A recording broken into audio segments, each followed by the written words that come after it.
menyaksikan Breaking News hari ini.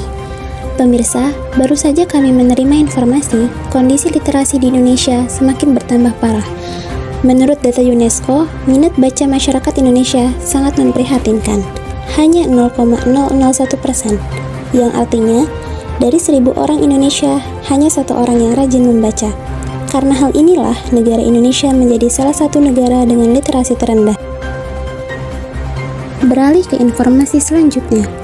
Numerasi di Indonesia sangat memprihatinkan. Selama 18 tahun terakhir, Indonesia berada di peringkat bawah untuk kemampuan numerasi. Hasil studi PISA mengatakan kemampuan numerasi peserta didik di Indonesia masih tergolong rendah.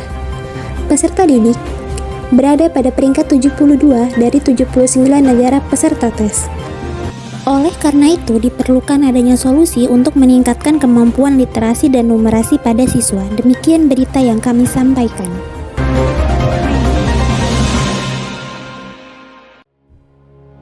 Assalamualaikum warahmatullahi wabarakatuh. Tabi pun, perkenalkan, kami perwakilan dari SMA Al-Azhar 3 Bandar Lampung dalam perlombaan Saintex Expo 2024 cabang perlombaan National Essay Competition 2024. Saya, Hana Latifah Putri, dan rekan saya, Fazila Tunisa dan Alicia Rasya Azahra.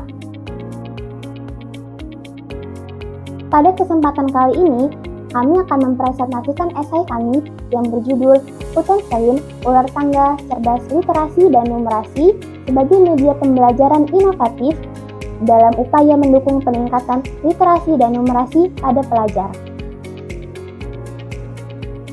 Voltaire mengatakan, semakin banyak membaca, semakin aku banyak berpikir, semakin aku banyak belajar, semakin aku sadar bahwa aku tak mengetahui apapun.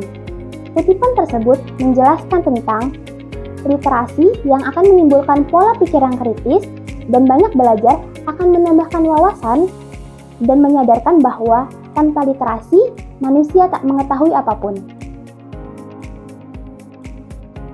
Era Society 5.0 merupakan perkembangan lanjutan dari Revolusi Industri 4.0, di mana tujuannya untuk membentuk masyarakat yang apabila ada perkembangan baik dari segi pendidikan, ekonomi, dan lain sebagainya, dapat memecahkan solusi dan beradaptasi serta membentuk masyarakat yang berkualitas.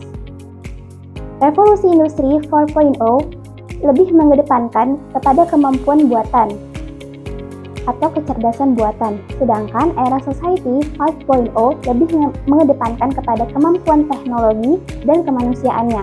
Perkembangan yang begitu pesat sangat mempengaruhi berbagai aspek. Salah satunya pendidikan. Pelajar dituntut untuk memiliki karakter Pancasila, berpikir kreatif, pola pikir yang kritis, dan juga memecahkan masalah atau problem solving. Saat ini, permasalahan terkait pendidikan semakin marak terjadi. Indonesia merupakan salah satu negara yang bidang pendidikannya terbilang rendah.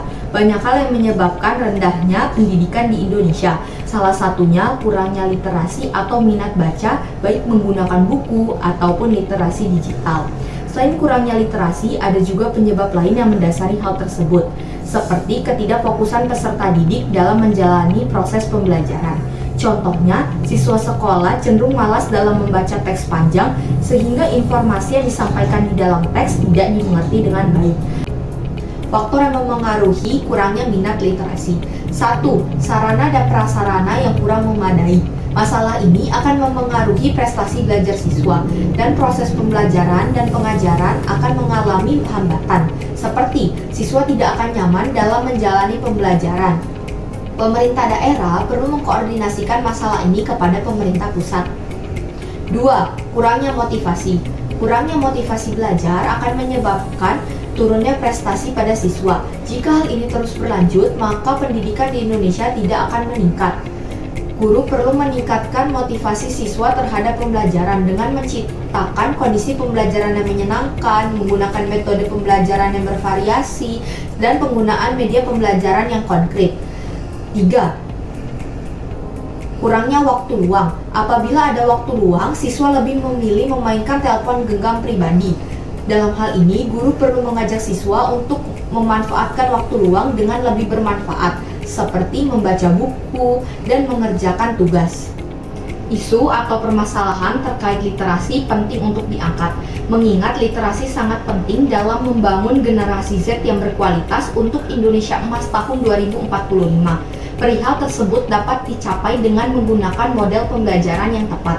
Salah satu metode untuk bisa meningkatkan kemampuan berpikir kritis adalah dengan cara pengerjaan soal HOTS. Soal HOTS adalah soal yang melatih kemampuan berpikir individu pada tingkat yang lebih tinggi. Melatih dengan cara berpikir kritis, logis, metakognisi, dan kreatif. Ada berbagai tahapan dalam pengerjaan soal HOTS kepada para siswa, yaitu mudah, sedang, dan sulit. Namun pada pelaksanaannya pemberian soal HOTS belum dijalankan secara maksimal. Penurunan minat dalam literasi dan numerasi pada siswa memberikan banyak dampak dalam pelaksanaan kegiatan belajar mengajar. Oleh sebab itu, kami merancang sebuah media pembelajaran yang kami beri nama Utan Celin. Utan Celin merupakan singkatan dari ular tangga cerdas literasi dan numerasi. Tujuan diciptakannya inovasi media pembelajaran ini yaitu untuk meningkatkan minat literasi pada siswa, meningkatkan pola pikir yang kritis bagi siswa dalam pemecahan masalah pada soal literasi maupun numerasi, dan memberikan pengalaman belajar dengan cara bermain. Selanjutnya saya akan menyebutkan langkah-langkah untuk dapat mengaplikasikan media pembelajaran Utan Celin. Yang pertama, untuk memasuki arena permainan, setiap pemain harus mendapatkan angka dadu 1 sebagai permulaan. Yang kedua, kocok dadu dan letakkan pion Anda sesuai dengan angka yang keluar. Yang ketiga, jika pion berada di kepala ular, maka pion Anda harus turun dan mengerjakan soal HOTS. Anda boleh memilih ingin mengerjakan literasi atau numerasi. Untuk soal akan diberikan oleh guru. Yang keempat, siapa yang paling cepat menuju garis finish adalah pemenangnya. Kami juga melakukan analisa terhadap perbedaan metode pembelajaran yang digunakan pada saat proses belajar mengajar. Metode yang pertama, metode konvensional. Siswa hanya mendengarkan penjelasan guru melalui metode ceramah, sehingga pembelajaran akan membosankan. Siswa mudah mengantuk dan kurang terhibur, serta kurang berinteraksi dengan guru. Guru lebih banyak berperan aktif, dan murid lebih banyak diam. Metode pengajaran hanya menggunakan komunikasi verbal.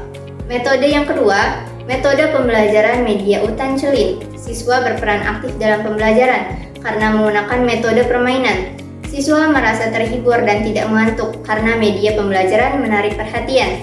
Guru berperan aktif sebagai penyedia soal. Namun, para siswa pun berperan aktif dalam penyelesaian soal. Metode pembelajaran lebih bervariasi, tidak hanya penyampaian materi oleh guru. Adapun media pembelajaran ini memberikan banyak manfaat kepada siswa, yaitu yang pertama, siswa tidak merasa jenuh karena pembelajaran selalu merujuk kepada kegiatan membaca buku dan mengerjakan soal. Yang kedua, menarik perhatian pelajar dan pelajar berperan aktif dalam menyelesaikan soal HOTS. Yang ketiga, meminimalisir rasa jenuh yang selalu siswa rasakan saat belajar. Yang keempat, proses belajar mengajar dapat lebih efektif. Yang kelima, meningkatkan minat literasi dan numerasi siswa dalam pembelajaran. Sekian presentasi dari kami mohon maaf apabila dalam penyampaian tadi ada kesalahan kata dan beberapa perkataan yang menyinggung. Wassalamualaikum warahmatullahi wabarakatuh.